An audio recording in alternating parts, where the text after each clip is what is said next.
Hey, Vsauce, Michael here. Gravity is a property of matter, anything with mass. This includes the moon, Earth, Jupiter, the sun, and even you, your body. In fact, if you kind of like somebody, have them stand 3/4 of a millimeter away from you. At that distance, cumulatively, every atom in your body and every atom in their body will draw you two together with the same gravitational force that the sun is exerting on you right now. Of course, we don't feel either of those forces because compared to the gravitational influence of the Earth, they are basically nothing. You don't need to concern yourself with the gravitational attraction between you and someone you're hugging, or your individual body and the sun 150 million kilometers away. In fact, the sun may as well not exist. What if the sun disappeared? Well, to be sure, it's not going to happen. The sun will die billions of years from now by expanding, boiling off our oceans, and swallowing the Earth whole. The sun is not going to simply disappear. Matter and energy don't vanish. Of course, matter can quantum tunnel to different locations, but on the scale of the sun, there is not enough time in the lifetime of millions and billions of universes for such a probability to even be worth discussing. But let's discuss it anyway, as a thought experiment, to determine how the Earth would get along with no sun. What will the Earth do and what can it do alone? At the exact moment that the sun disappeared, we would have no idea, because it takes light from the sun 8 minutes and 20 seconds to reach Earth. So for a little over 8 minutes after the sun disappeared, we would have no idea. Once we did, confusion and mass panic would most likely ensue. The sun's gravitational grasp on our planet would also take 8 minutes and 20 seconds to end. This is because gravity waves propagate at the speed of light. So, the very moment we saw our sun disappear, we would also lose its gravitational influence, and Earth would fly out in a straight line tangent to wherever it was in its orbit.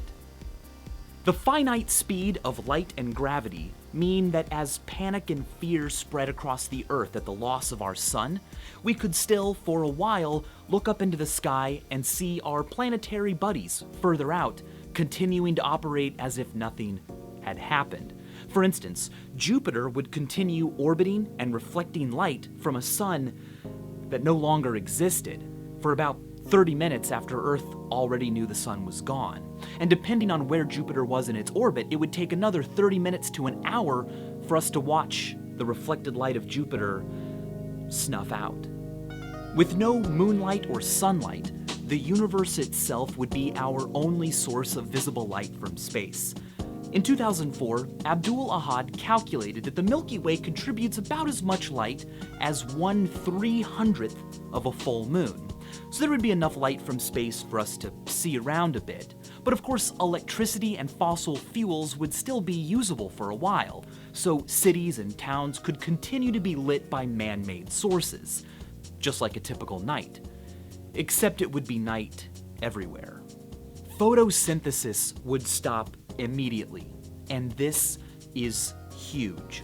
I had a great discussion about this video with Henry from Minute Physics and the new channel, Minute Earth. If you're not subscribed to Minute Earth, you definitely should be. In one of his episodes there, he mentions that 99.9% of the natural productivity on Earth is done by photosynthesis, which requires the sun.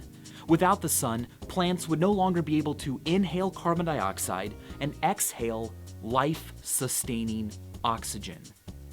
But don't worry.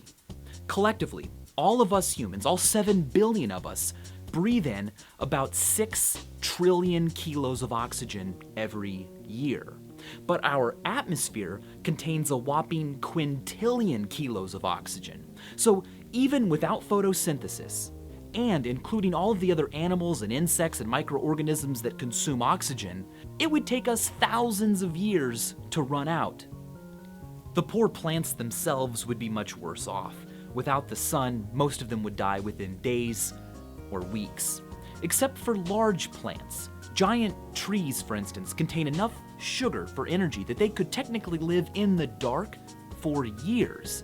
Their problem is going to be that the Earth will get quite cold. In fact, mighty trees would freeze to death, their blood, the water and sap inside them solidifying, way before they died of starvation.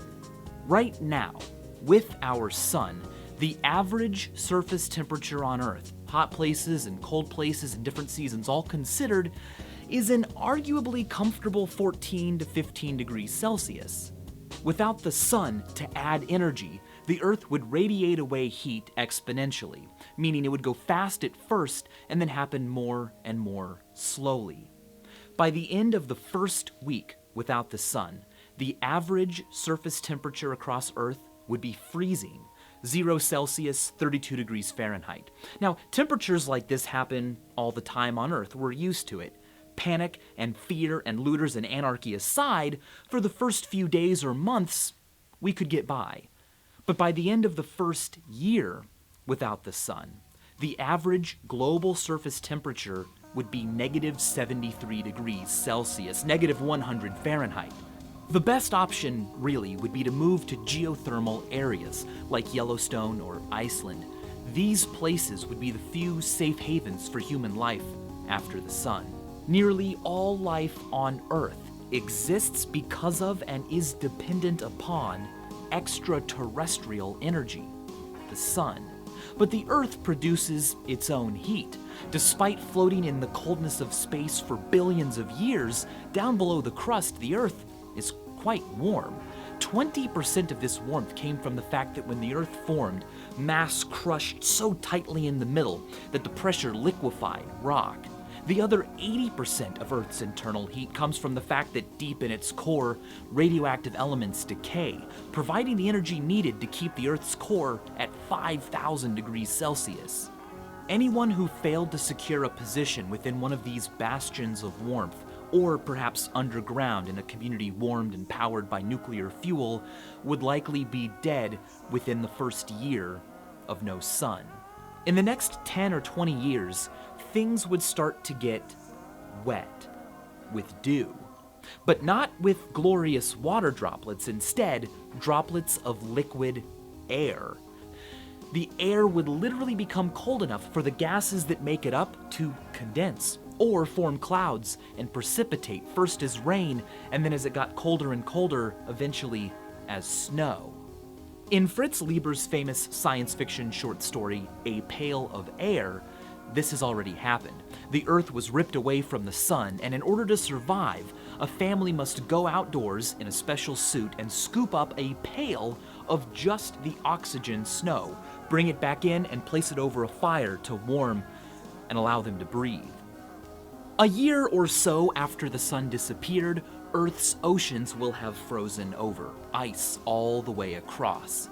But ice is less dense than liquid water, which means that ice floats. And ice is a pretty decent insulator. So, for billions of years after the sun disappeared, liquid water could still exist at the bottom of our oceans, protected and insulated from space by miles of ice above it, and warmed by vents on the ocean floor that spew water out, superheated by Earth's interior. This would continue on Earth for a very, very long time, sun or no sun. Instead of becoming frozen and lifeless, extremophiles, like microbes that live around hydrothermal vents deep in the ocean, would be fine. They live deep in the ocean, far below the point where sunlight can penetrate, and they make energy not through photosynthesis, but via chemosynthesis, converting heat and methane and sulfur into the energy they need. They are then eaten by clams and tube worms. Extremophiles deposit minerals back into the vents, meaning that their food chain is complete. It's a circle. It's independent of the sun. Earthlings like them would thrive if the sun were to disappear. They would live just fine without ever knowing that the sun was gone, or honestly, without ever even knowing it existed in the first place.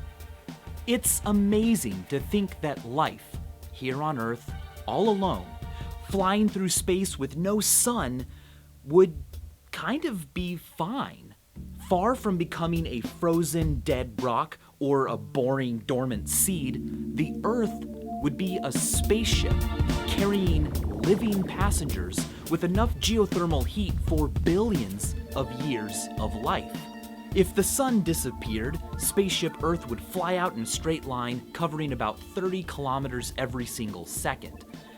After just 1 billion years, it will have covered 900 quadrillion kilometers, or about 100,000 light years, a trip that could potentially take it all the way across our galaxy, near thousands of stars, and nothing's to say it couldn't fall into orbit around one, thaw out, and allow its still living extremophiles to proliferate life on Earth all over again. Maybe one day developing life intelligent enough to uncover whatever is left of our lives. Maybe they could even find this very video. In which case, hi, you're welcome for this video about your planet's history and journey. And as always, thanks for watching.